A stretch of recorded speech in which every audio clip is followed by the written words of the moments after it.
Hello everyone and welcome again to the channel. Today we're going to continue doing our financial model for renewable energy projects. But before we get started, make sure you subscribe to the channel and give a thumbs up if you learn anything from this. Let's get started. So where we left off from the first video, it was exactly on this screen in here. So essentially what we have here is a dynamic timeline where whenever you change the dates here of the construction and operation, everything's going to reflect here in the timeline. We already set up the viewing. Okay, so we freeze or we froze the timeline in here in such a way that we can divide neatly our financial model. And up here, what we have are the dates and two flags for construction and operations. We're going to start today. What we're going to do, we're going to have the inputs sheet in here, okay, with the main inputs. Not all the inputs we're going to have, but the main ones. And if we have enough time, we're going to also add the structure for the financial model. What you're going to do, we're going to have a cash flow analysis also to start with. And then by combining the inputs and add the inputs to the cash flow, we're going to start building the main infrastructure, the core of the financial model. Okay, so let's go. So I'm going to start by first copying something that I have ready here on my end, which is all the inputs for this. All the inputs I used on the LCOE video. Okay, so if you haven't watched that, I recommend you go in and watching the LCOE video that I did a few months back. So I'm just gonna set up this thing here. I'm gonna call this the inputs.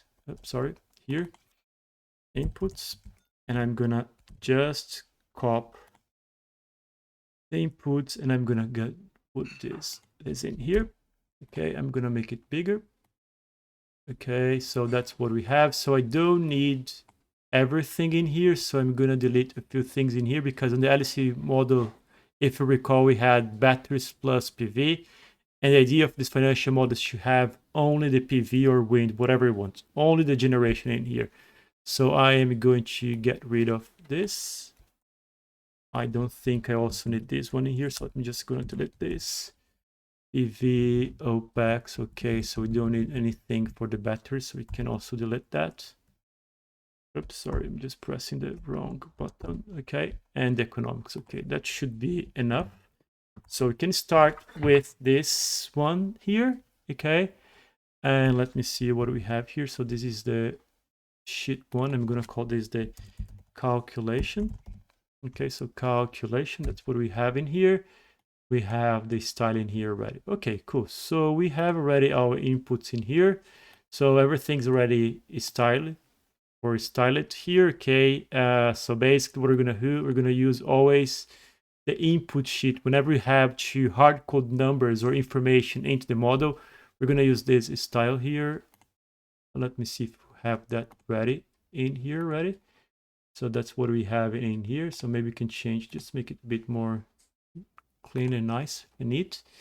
Let me see the field. We can do, let's see. That's fine, doesn't really matter. That's okay. Let's gonna keep like this for now. I'm very bad with styling, so it doesn't really matter. What matters is that we just keep consistent. Okay, so again, it's very important for you to always style your financial model in a proper way, because financial model can get very big and length. Okay, so ideally when you look in the financial model, the user should be a clear understanding of what's going on, okay, by visually looking to cells. Okay, so for example, if I look here, I can clearly understand that these cells here are being inputted and this one here is being calculated. Okay, and because we're going to follow this standard all over in every single row and every single sheet, it's going to be pretty clear to the user what's going on. The same if we go here, okay, we can see that we have these styles in here, and the user, when look at this, he or she will understand that these are flags. Okay, and flags basically is to confirm whether something is true or false. So that's what we have in here. Okay, so we have already the input. What I'm gonna do now, I'm gonna go back to the calculation sheet, and I'm gonna leave this for now here, but we're gonna fix this later. Okay, I have to fix a few formulas in here. Okay, but we're gonna do this later. But what I'm gonna do, I'm gonna copy now everything that I have done for another video. Okay, so if you haven't watched that, go and watch the financial model cash flow analysis, where I just present you like a fully done cash flow financial model for renewable energy projects. So I'm just gonna copy these ones in here. Okay, I just wanna copy. Let's just give me 1 second. I'm just gonna copy this. Okay, so from here up to, I'm just copying it somewhere else. So copy, and I'm going to paste it here. Okay, so let me see what we need in here. So we don't need these things in here.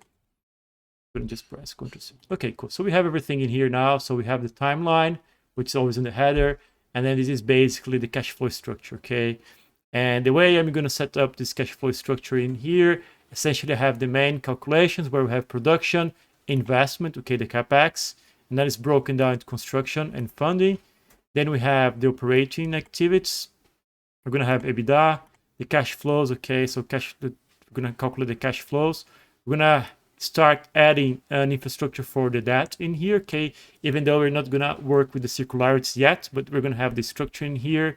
So then I'm gonna calculate the equity returns and the project returns. So if you don't know what the difference is, we're gonna explain to you also. And then we have some supporting calculations. For example, in order to calculate the total tax paid in here, I'm gonna do this calculation down here. And once the calculation is done, I'm just gonna bring it up there. Okay, so again, this is a better practice in my view, just to make having the core calculations in one place and everything that needs support that calculations below there.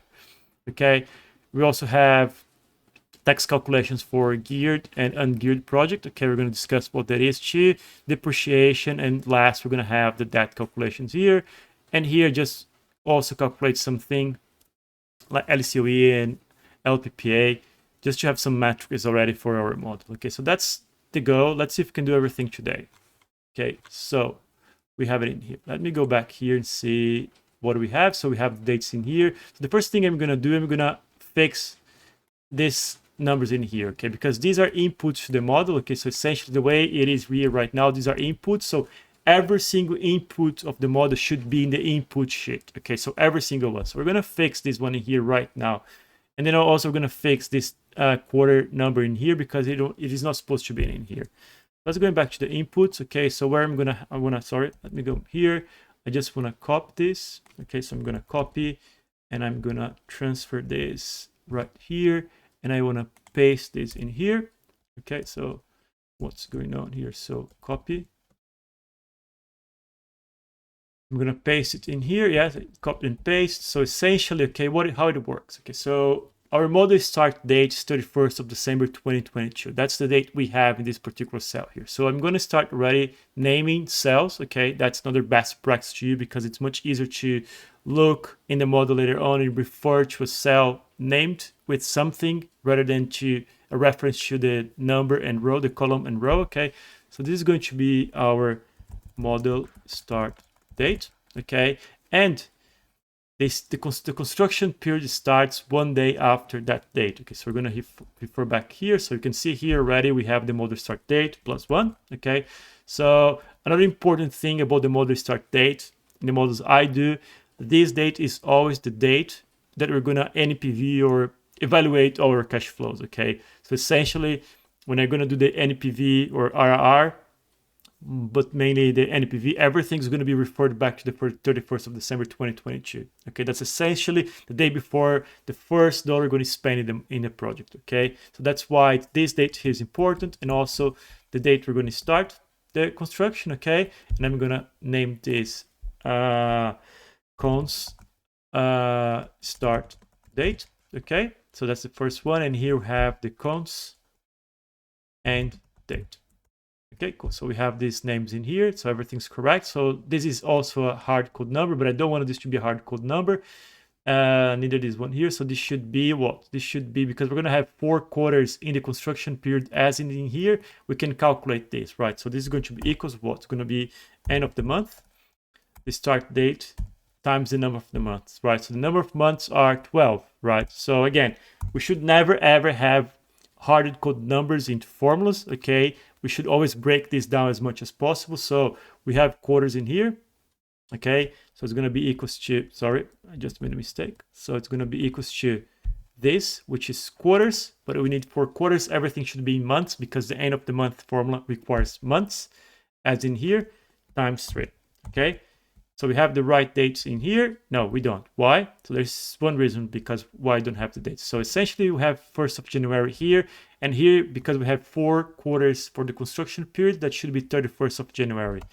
But we have to add a -1 here, because the end of the month already accounts for the first month. So if we reduce 1 month in here, then we have the 31st of December. But now we have to fix these hard-coded numbers in here, right? So the 3 that we have in here can be, the 3 can be changed for this number here, which we already have in here, right? So we're going to change for this number here, because this already means quarter, okay?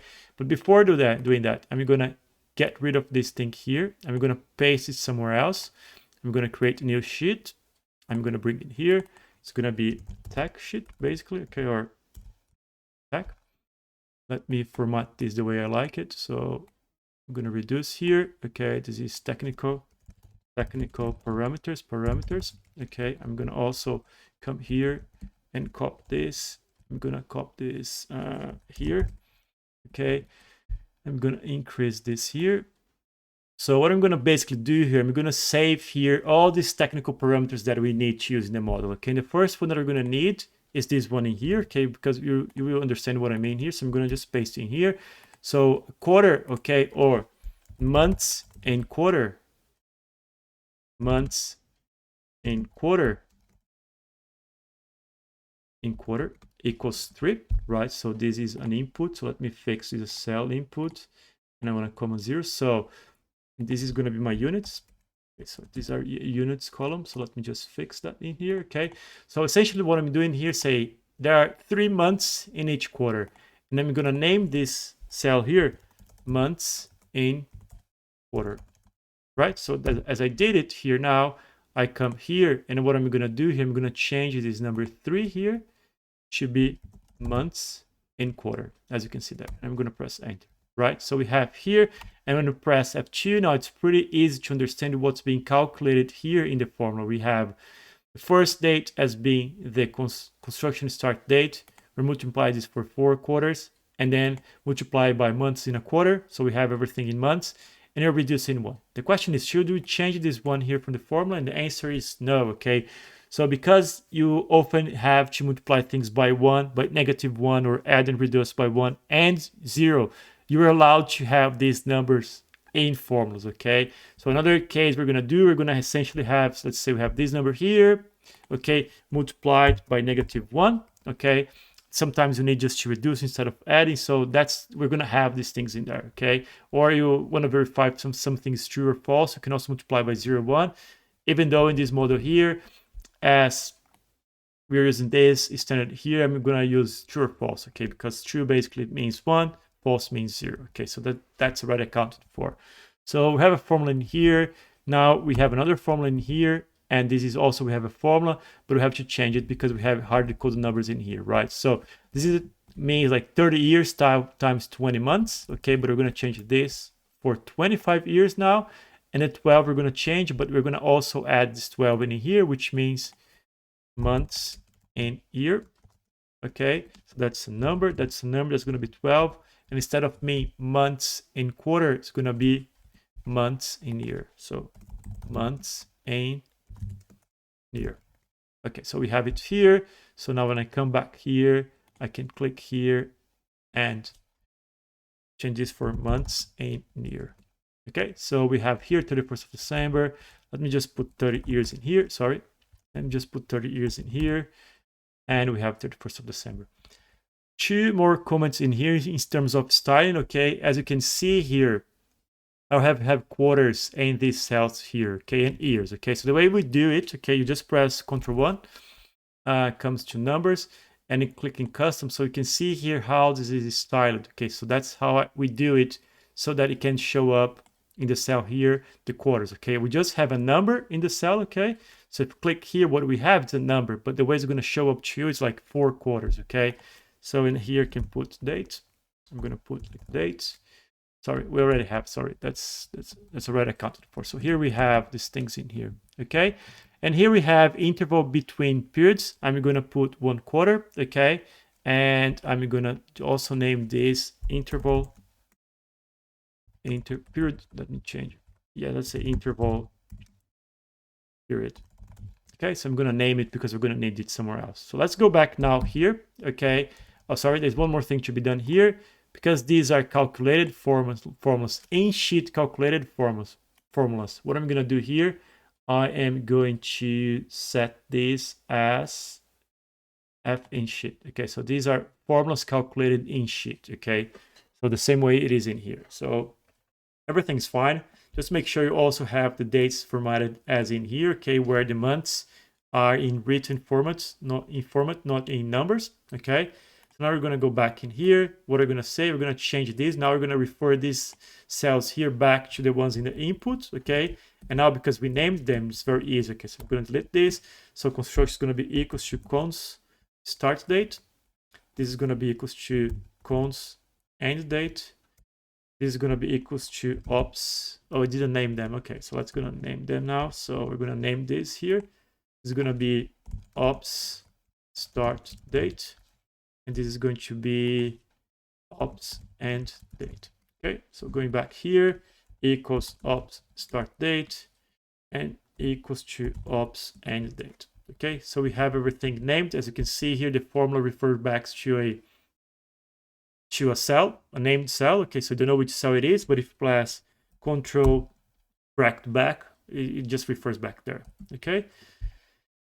Okay, so now because these cells here now they refer to external sheet, we're gonna do like this other sheet. Let me just rename it, and I'm gonna call it external sheet. Actually, let me just say F external sheet. Okay, so, and I'm gonna style it as like this. Okay, so these are all references to external sheets. Okay, I'm gonna also change one more thing in here. I'm gonna make it light. I'm gonna make the format light fill going to be a bit different. Let's say like this. Okay, cool. So everything changes. It's very easy to change stuff. Okay, so now we don't need this anymore here because, let me see, I think we do because we have to change here now. So this is referring back to F4, that's fine. But this is referring back here, right? So the months in a quarter. So we can get rid of this now. And say months in quarter -1, right? So now I can copy and paste this across. So everything works fine and neatly. So we have a quarter per period. Okay, so every single column here is a quarter. Okay, and if we change here to be 4 quarters, now everything, oh sorry, I changed the wrong place. Interval, oh okay, I did wrong. See, there's a wrong. So here should be not months and quarters, but interval period. Okay, so now it's correct here. Let me see what we have. There's something wrong. What is the number here? It's 4. It should be 3 here. Okay, so we have 3 months. This should be months. Oh, this is quarters. Okay, so here we should have periods times what? Times months in quarter, right? Okay, now should be correct. So let me go back here. We have 1 quarter here. We should have 1 quarter, quarter. And if we have 2 quarters, it should be ever have a half year. That's correct. And if we have 4 quarters now, we're going to have ever year. Okay, cool. So let's go back here to 1 quarter. So that's our interval between each one of the periods. Okay. So that's it for now. Let's see what else we can do here. Now we can get rid of this. We can completely delete these things in here. And I'm just going to delete these things here because we really don't need it. Okay, let me see. We have formulas in here. I'm going to fix this. So we have to get rid of this because this came from the copy and paste I did. So we don't need it. We don't need it. Delete this. Delete. Delete.